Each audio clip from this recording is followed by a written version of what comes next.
For women, checking your blood pressure in midlife may be critical for your heart health later. Norwegian researchers measured the blood pressure in more than 12,000 adults when they were 41 years old. Women who had mildly elevated blood pressure at the beginning of the study were twice as likely to have a heart attack 16 years later. That's compared to those who had normal blood pressure. This association was not found in men, even after adjusting for other heart disease risk factors. Hundreds of thousands of people around the world are dying every year from working long hours. That's according to a new report from the World Health Organization and the International Labor Organization. The agencies estimated that in 2016, roughly 745,000 people died from stroke or heart disease as a result of having worked at least 55 hours a week. That's a 29% increase since the year 2000. The researchers say working long hours may increase your risk of having a stroke by 35% and dying from heart disease by 17%. That's compared to those working 35 to 40 hours a week.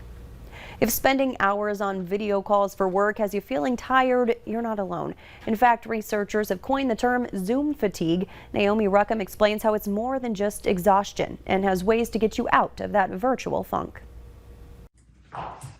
Mom, healthcare professional, and PhD student Kristen Weimer spends much of her day on video conferences. Approximately 8 to 12 hours a day. She says all that time on screens is giving her migraines, back pain, and too much awareness of herself. I hate seeing myself on camera. I think as women in general, we tend to be a little bit harsher on our outwardly appearance. Stanford researchers say many of us are experiencing what they call Zoom fatigue during the pandemic.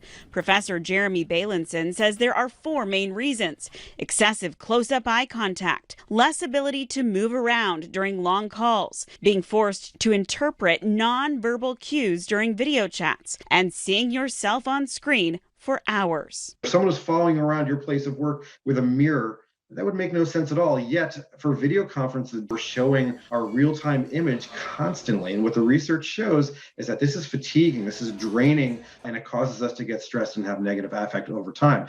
Dr. Bailenson recommends hiding your screen on a video conference so the focus is on the person talking, not you. He also reminds not every call needs to be on camera. What I like to do is set norms in the meetings that we're in. I would say half of my meetings, everybody knows you go in with the video off and you just have a voice conversation. Kristen spends more time with her family to get away from screens. We take a drive and just wander out in the country and see the sunset.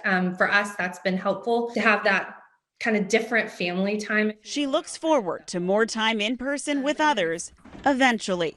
Naomi Ruckham, CBS News.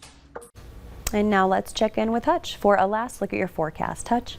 All right, Stacey, a beautiful night to get out, a little on the breezy side. Those we look in on the Dakota Magic Casino, Dakota Winds Golf Course out there.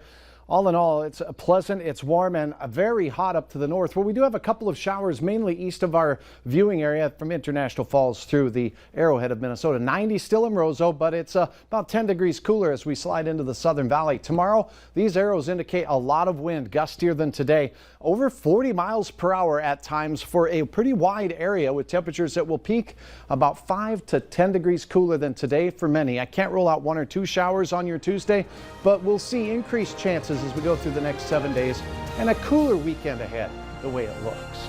All right, thanks so much, Hutch. Thank you for joining us. We'll see you at 5.